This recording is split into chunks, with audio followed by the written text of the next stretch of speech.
Hi everyone and welcome back to my channel. I'm Trisha and today we are going to be talking about my March TBR. Now March happens to be one of my very favorite months because there are some awesome readers and content creators here on BookTube who have created something called Middle Grade March.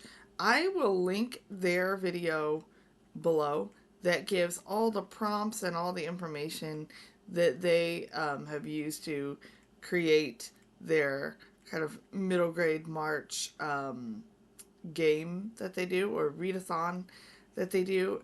I will tell you, I am not going to participate in that this year only because I know that my family has a crazy busy month this month, and I wouldn't be able to give it as much attention as I would like.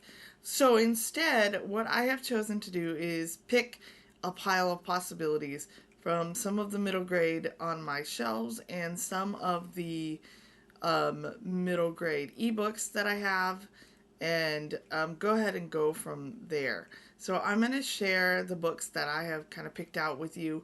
At the end of the month, we'll see how far I got. I don't know that I'll read exclusively middle grade this month, although I do have exclusively middle grade in my pile of possibilities that I have to share with you. Now, I love middle grade so much. One, because sometimes it's shorter, and so when you need something kind of in between books, middle grade is a great palate cleanser sometimes, but sometimes just because it has a lot to say. And middle grade authors do a really great job a lot of times, I think, with making content accessible to everyone. Some things that I find even too heavy as an adult reader in adult books, I can read a middle grade book and get that sort of content without quite the heaviness of an adult novel. And sometimes that's what I need. So I don't know. I like middle grade. I'm excited for this month. I always am. But without any further yapping on my part, let's jump right into it. There are 3 books that I know I'm going to be reading. So we're going to start with those. And the first one is this. This is The Westing Game.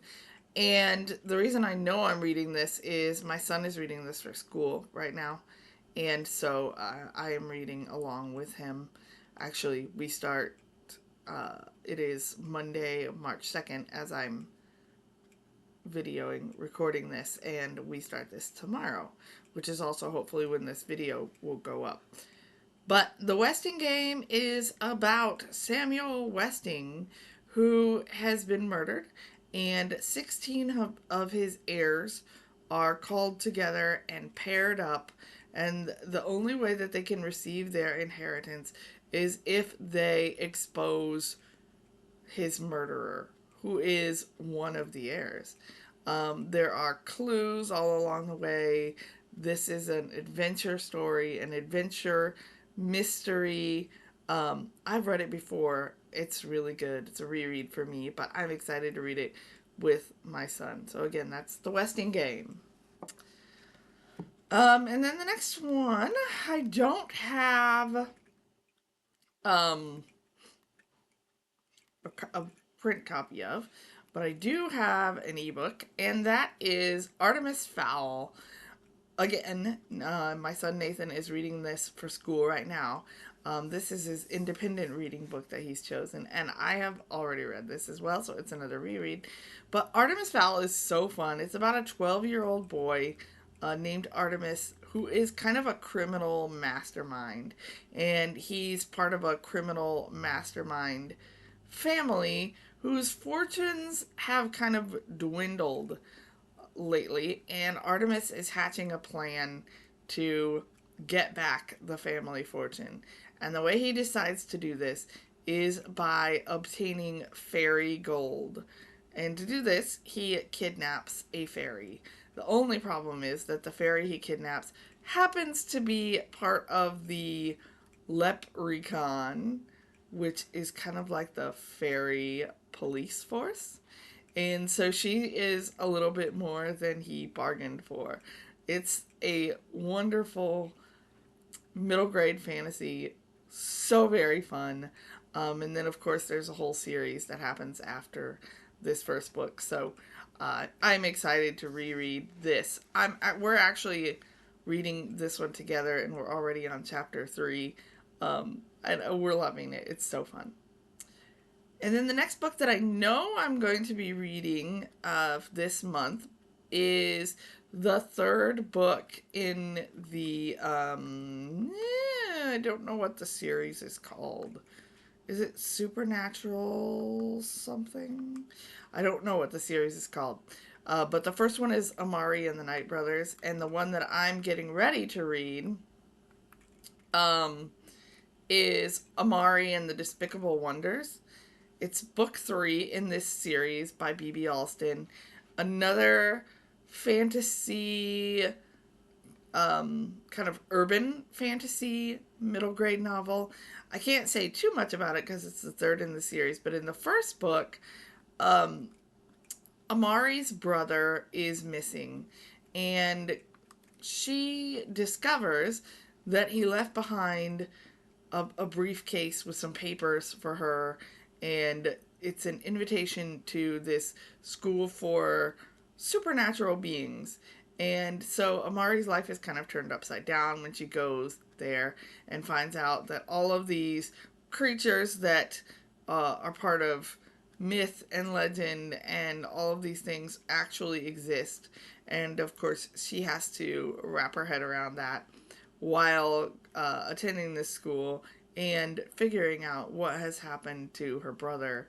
Of course, there's a really great villain in this series, a couple of them actually, and I think in this third one, 2 of our main villains are active at the same time, and Amari and her friends are going to have to thwart them as usual. These are so fun. I've read the first 2. This is the third, and then I have the 4th on NetGalley. I don't think I'll get to it this month, but I should get to it very soon. I want to. Okay, and then to my pile of possibilities. These I'm not sure which ones I'll read, but I want to read a bunch of them, as many as I can. Starting with Lemons. This is on my 26 books I want to read in 2026 list. This is a book about a young lady who moves from San Francisco to live with her grandfather in a small town. She's not very happy about it, and plus the town is really strange, so she's left all her friends, all the people she knows, to move to this town, and in this town they are obsessed with Bigfoot, and they even have like a Bigfoot statue in the middle of their town. And she ends up, Lem, our main character, ends up kind of teaming up with the head of the Bigfoot Society in this town, and they are going to go and they are going to look for Bigfoot. I think there might be some other mysteries going on along the way here too, but it just sounds like such a good time. And I think I have said before, like, I just think it would be the coolest thing if Bigfoot actually existed. So I'm excited. I'm excited for that one. All right, and then next on my pile of possibilities, another sort of mystery-esque book. This is To Catch a Thief, and this is about a young girl named Amelia who needs to solve a mystery in her hometown because the town's dragonfly staff has been stolen. And it's kind of the highlight, the main attraction at their dragonfly festival. I think, I'm not positive, but I think there might also be maybe some magical realism in this book. Maybe outright fantasy, but I think it sounds more like maybe some magical realism. But Amelia and her friends must figure out who took this staff. Do some amateur sleuthing. I'm always up for a middle grade amateur sleuth story. I just think that they are super fun. So I am looking very forward to that one. All right, and then next on my pile of possibilities, this is Unplugged by Gordon Corman. I've had this one on my shelf for a long time, and I really want to get around to it. So this is about a group of characters. I think our main character is Jeff. He's kind of a spoiled, used to getting what he wants kind of kid, and he ends up, for some reason, at a wellness camp where he has to leave all his technology, all of those things behind, and he meets an interesting cast of characters, all of these kids who are there for one reason or another and who don't seem like they would fit very well together, but of course they end up forming friendships, forming bonds, and spending time at this camp. But there are some strange things happening at this camp, especially with the adults. And so these friends, these newfound friends, are going to team up and find out exactly what is going on at this camp. So that sounds like a fun read. I think that whole concept of just unplugging is kind of an interesting one and really timely for the middle grade generation right now, which is so steeped in technology. So I'm kind of excited to read how that works as these kids have to kind of leave all that behind for a while. All right, then we have this book. This is Miranda and the Legend of the Lake, and it's by Megan Mahoney. This is set in Nova Scotia in Canada, and it's about our 11-year-old protagonist, Miranda, who has some challenges. She uses crutches to get around, and her parents are kind of like over the top protective. And so she is doing all right in her little town, but she is kind of floored, kind of very shocked when her parents decide that they are going to go back to the town where her mom and dad are originally from after her great uncle dies under somewhat mysterious circumstances. And so they go to this town, and Miranda is treated a little bit differently. She's called the miracle child, and she doesn't know why. Her mom is acting really strangely. So there are things going on that she is unaware of. And I think it has something to do with mermaids, and I like a good mermaid story. So we'll see how that one goes. Oops, my stack is about to fall over here. Okay. And then next we have The Alchemist. So I bought this book actually at Goodwill, thinking that it was the other Alchemist, The Alchemist by what is his name? Paulo Coelho. That's kind of a modern classic. This is not that. This is middle grade, and it is about Nicholas Flamel, who was supposed to have died in like 18, but I don't think he's dead, guys. I think he is still alive using the elixir of life, which all of the information about that and immortality is kept in this secret book that he owns and that he keeps safe, except for there is a guy who is the villain in our book who is out to steal it, and the two young people in this story need to stop him and save this book from getting into the wrong hands. So that sounds good to me. Kind of some magic and some mystery going on in that one as well. Also, since I bought it by accident, I want to read it because after I figured out that it was the wrong book, it still sounded pretty good to me. So I'm excited to try that out. Okay, and then the last of the hard copy books I have, this I I'm not sure about. Um, this might be upper middle grade, leaning more towards YA, and this is Beast and Beauty by Soman Chainani, who wrote School for Good and Evil. And this is fairy tales turned upside down. So in here are some, I think, going to be familiar fairy tales, but told in a more, a little bit darker way. We think we know these tales, but we don't, kind of thing. And so I love fairy tale retellings, and I'm excited for this one. I don't want to know too much going into it, honestly, but I definitely want to get to this one this month. So I'm hoping that I can manage to get to that one, because it also has been on my shelf for quite a while, and I don't do a ton of short stories, and so I'm really excited to do some short stories. Okay, and then I thought, because it is middle grade March, and because why not, I wanted to throw a classic in here. And I actually don't own a physical copy of this, but I have never read A Little Princess by Frances Hodgson Burnett. So I'm going to give it a try.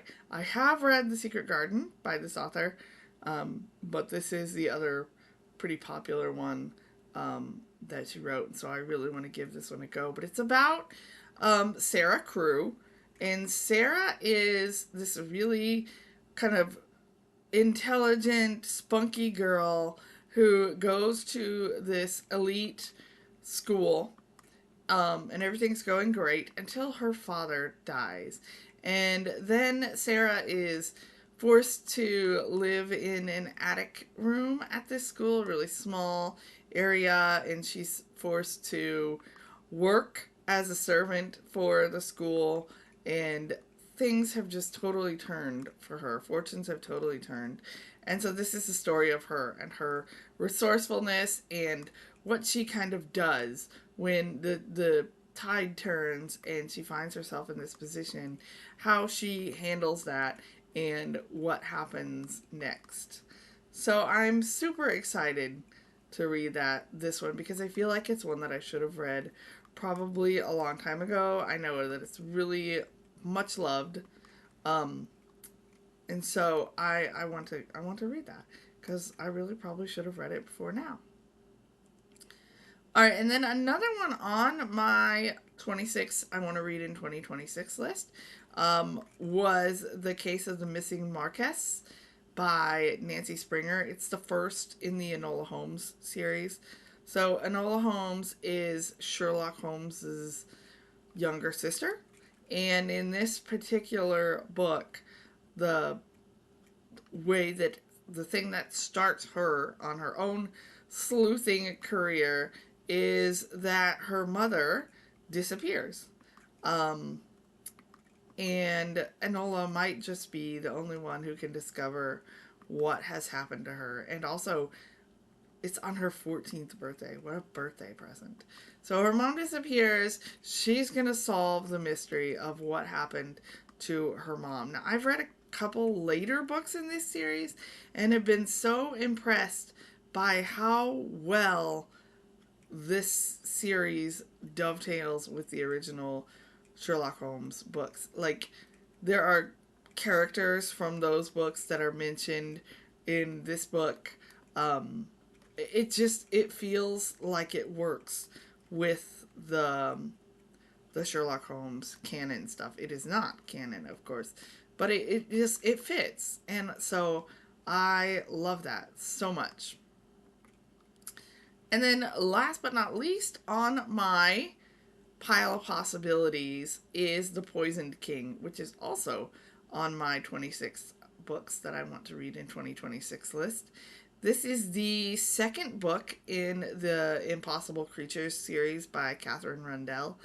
It's about a boy named Christopher who finds out, I'm not going to talk about the second book too much, but the first book is about Christopher who finds out that he is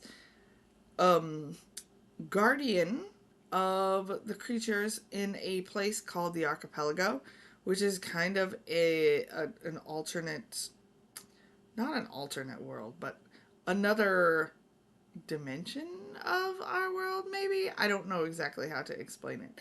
But it turns out that things like dragons and sphinxes and griffins and all kinds of creatures actually exist. And they live in this archipelago.